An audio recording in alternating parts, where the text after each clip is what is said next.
Hope you're keeping safe. Hope you're keeping sane. Joining you on a bit of a sad day. I will preface this video by saying I'm really, really not one of these people who involves themselves or gets themselves too invested in the passing of celebrities. I know there are people, mostly women, generally speaking, who sort of get really involved and really emotionally charged when a sort of popular celebrity dies. I'm not one of those people.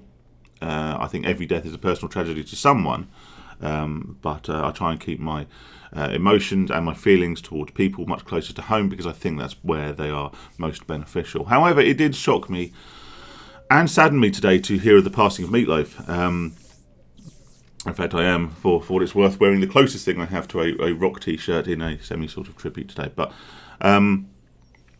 and the reason being, I think, because not only did I grow up with Meatloaf, my dad was a massive fan and had all the albums, and we used to listen to them when we used to go on family journeys. He was an innovator. He was a fantastic songwriter. He loved a long song title as much as he loved a long song. In fact, whilst I was too young maybe to really appreciate the music at the time when I was first introduced to Meatloaf, I certainly could get my head around and appreciate song titles such as Life's a Lemon and I Want My Money Back, things like that, even as a child strike of innovation and of a sort of certain humour that was laced through an awful lot of his songs. The other reason I feel particularly sad about the passing of Meatloaf is because I fear that in the current climate, the likes of him will scarcely be seen again. Not because they don't exist. I'm not old enough yet to say all modern music is rubbish, of course.